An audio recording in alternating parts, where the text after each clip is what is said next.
हमारी कहानी शुरू होती है गंगापुर नाम के एक छोटे से गांव से, जहां टुंडू रहता था।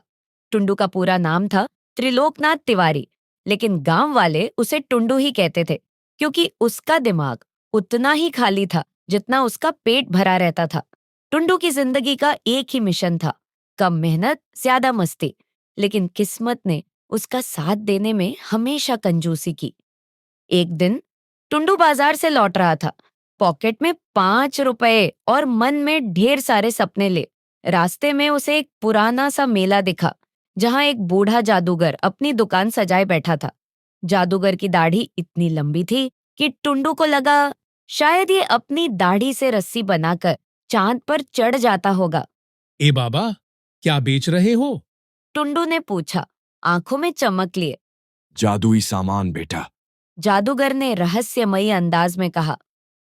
ये देख, जादुई चप्पल। इसे पहनने वाला जो चाहे वो पा सकता है। कीमत सिर्फ 5 रुपए। टुंडू की आंखें चमक उठी। 5 रुपए? ये तो उसकी जिंदगी की सबसे बड़ी डील थी। उसने तुरंत अपनी जेब टटोली, 5 रुपए निकाले और चप्पल खरीद ली। चप्पल देखने में तो ऐसी थी जैसे किसी ने कूड़े के ढेर से उठाकर रंग पोत दिया हो, लेकिन टुंडू को लगा कि ये उसकी जिंदगी बदल देगी।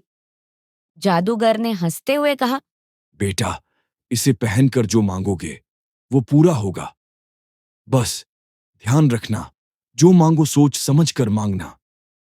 टुंडू ने चप्पल पहनी और घर की ओर चल पड़ा।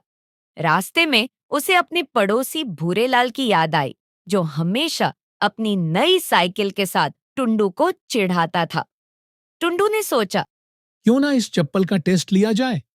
उसने चप्पल को ठोक बजाकर देखा और बोला, ए जादुई चप्पल, मुझे भूरेलाल की साइकिल से 10 गुना बेहतर साइकिल दे दे। अचानक हवा में एक चमक हुई। टुंडू के सामने एक चमचमाती साइकिल प्रकट हुई, लेकिन ये साइकिल इतनी बड़ी थी कि टुंडू उसका पैडल तक नहीं छू पा रहा था। साइकिल के टायर ट्रैक्टर जैसे थे और सीट इतनी ऊंची कि टुंडू को लगा इसे चलाने के लिए तो क्रेन चाहिए। अरे, ये क्या बकवास है? टुंडू चिल्लाया। मैंने साइकिल मांगी थी। ये तो साइकिल का दादाजी है। तभी भूरेलाल वहां से गुजरा और साइकिल देखकर हंसते हंसते लोटपोट हो गया। टुंडू, ये क्या? सर्कस में ज्वाइन करने का इरादा है? टुंडू का मुंह लटक गया, लेकिन उसने हार नहीं मानी। उसने सोचा, शायद मैंने गलत मांगा। इस बार कुछ बड़ा मांगता हूँ। उसने चप्पल को फिर से ठोका और बोला, ए जादुई चप्पल, मुझे एक शानदार बंगला दे दे, जिसमें स्विमिंग पूल हो, एसी हो और ढेर सारी नौकरानियां हो। पलक झपकते ही टुंडू एक विशाल बंगले के सामने खड़ा था। बंगला इतना बड़ा था कि टुंडू को लगा इसमें तो पूरा गांव समा जाए, लेकिन जैसे ही वह अंदर गया, उसे समझ आया कि कुछ गड़बड़ है। स्विमिंग पूल में पानी की जगह दाल थी, एसी से ठंडी हवा की जगह गर्म भाप निकल रही थी, और नौकरानियां, वो तो गांव की भैंसें थीं जो बंगले में इधर उधर टहल रही थीं और टुंडू को देखकर मुंह चिढ़ा रही थीं। ये क्या माजरा है? टुंडू ने सिर पीट लिया। जादुई चप्पल, तू तो मुझसे मजाक कर रही है। टुंडू ने सोचा, शायद चप्पल को और साफ साफ बोलना चाहिए। उसने चप्पल को फिर से ठोका और बोला, ठीक है, इस बार कोई गड़बड़ नहीं। मुझे ढेर सारा पैसा दे, ताकि मैं जो चाहूं वो खरीद सकूं। हवा में फिर से चमक हुई और टुंडू के सामने एक ट्रक आकर रुका। ट्रक से सिक्कों की बोरियां उतरने लगीं। टुंडू खुशी से उछल पड़ा। वाह, अब मैं अमीर हूं। लेकिन जब उसने बोरियां खोली तो उसका मुंह लटक गया। सारी बोरियों में एक एक पैसे के सिक्के थे। इतने सिक्के कि टुंडू को लगा अगर इन्हें गिनने बैठूं तो अगली जन्म तक गिनता रहूंगा। गांव वाले इकट्ठा हो गए और टुंडू को चिढ़ाने लगे। टुंडू, अब तो तू सिक्कों का राजा बन गया। जा, चाय की दुकान पर एक पैसे की चाय मांग। टुंडू ने चप्पल को गुस्से में देखा और चिल्लाया, तू जादुई चप्पल कम, मजाकिया चप्पल ज्यादा है। तुझे वापस जादूगर के पास ले जाऊंगा। टुंडू जादूगर की दुकान पर वापस गया, लेकिन वहां जादूगर का कोई अता पता नहीं था।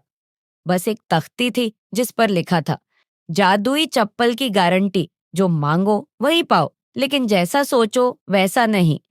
टुंडू ने सिर पीटा और घर लौट आया। उसने सोचा, एक आखिरी कोशिश करता हूँ। उसने चप्पल पहनी और बोला, ए चप्पल, मुझे ऐसा दिमाग दे जो दुनिया का सबसे तेज दिमाग हो। इस बार हवा में कोई चमक नहीं हुई। टुंडू इंतजार करता रहा, लेकिन कुछ नहीं हुआ। निराश होकर वह घर की ओर चल पड़ा। रास्ते में उसे गांव का मास्टर जी मिला। मास्टर जी ने पूछा, टुंडू, आज इतना उदास क्यों? टुंडू ने सारी कहानी सुनाई। मास्टर जी हंसते हंसते लोटपोट हो गए। टुंडू, तूने चप्पल से दिमाग मांगा, लेकिन तुझे पहले से ही ऐसा दिमाग मिला हुआ है जो हर बार गलत चीज मांगता है। ये दुनिया का सबसे अनोखा दिमाग है। गांव वाले सुनकर ठहाके मारने लगे। टुंडू भी अपनी बेवकूफी पर हंस पड़ा। उसने चप्पल उतारी और उसे अपने घर के म्यूजियम यानी ताखे में रख दिया। उसने ठान लिया कि अब वह अपनी मेहनत से जिंदगी बदलेगा, क्योंकि जादुई चप्पल से तो सिर्फ हंसी ही मिलती है। और हाँ, गांव वालों ने उस विशाल साइकिल को गांव के चौक में सजा दिया और उसे टुंडू का साइकिल मेमोरियल नाम दे दिया। हर साल गांव में मेले के दौरान लोग उस साइकिल को देखने आते और टुंडू की कहानी सुनकर हंसते। टुंडू, वो अब गांव का सबसे मशहूर कॉमेडियन बन गया, जो अपनी बेवकूफियों की कहानियां सुनाकर सबको हंसाता था। मोरल ऑफ द स्टोरी: जिंदगी में जादू की उम्मीद कम करो, मेहनत का जादू ज्यादा चलता है।